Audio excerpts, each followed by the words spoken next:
নমস্কার বন্ধুরা, আজ রাই কিচেন রুমে নতুন একটা বাটা রেসিপি নিয়ে চলে এসেছি। এই দেখুন বাটাটা কি দারুণ হয়েছে দেখতে, আর খেতেও খুব সুস্বাদু হয়েছে। এভাবে পুরো ভিডিওটা দেখতে থাকুন কিভাবে বাটা রেসিপিটা করেছি। আমি এখানে নিয়েছি একটা লাউটাতে কেটে দেখলাম অনেক কটা বিচি হয়ে গেছে, মানে লাউটা একটু শক্ত বীজ হয়ে গেছে ভেতরে, তাই সবকটা বীজকে এভাবে আমি ছাড়িয়ে নিলাম। বীজকে ছাড়িয়ে সবকটা বীজকে ছাড়িয়ে এবার এক জায়গায় জড়ো করে নিচ্ছি। দেখুন অনেক কটা বীজ হয়ে গেছে। এবার সবকটা বীজ ভালোভাবে ছাড়িয়ে নেব।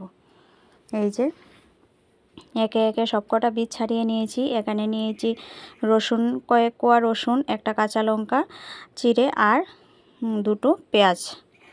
এবার একটা কড়াতে আমি তেল গরম বসিয়ে দেব। একটা কড়া বসিয়ে দিয়েছি, তেল গরম হয়ে গেছে। 1 চামচ মতো কালো জিরে ফোড়ন আর 4টে শুকনো লঙ্কা দিয়ে দিয়েছি।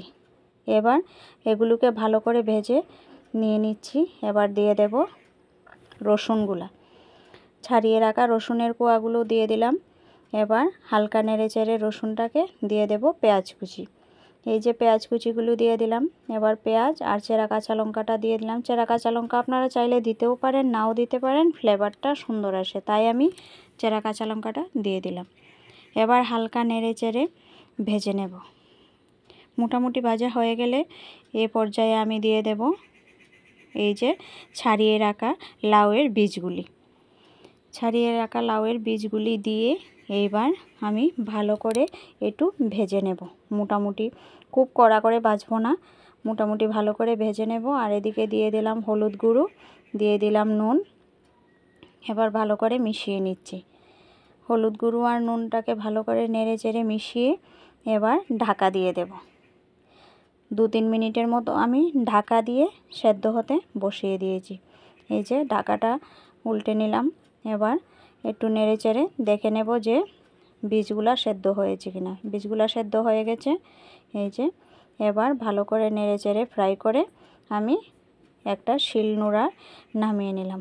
এই যে শিলের উপরে সবকটা বীজকে আমি রেখে দিলাম আর বীজগুলোকে একটু ছড়িয়ে দিচ্ছি, যা করে ঠান্ডা হয়ে যাবে। এই যে এ পর্যায়ে মোটামুটি ঠান্ডা হয়েছে। এবার শিলনোড়ায় এগুলিকে বেটে নিচ্ছি। খুব মিহি করে বাটবো না, আবার খুব বেশি গোটা গোটাও রাখবো না। অল্প গোটা গোটা থাকলে মুখে পড়লে খেতে খুব দারুণ লাগে, তাই অল্প গোটা গোটা রেখে এই অবস্থায় আমি নামিয়ে নিয়েছি। এই যে আমার বাটাটা পুরো রেডি হয়ে গেছে।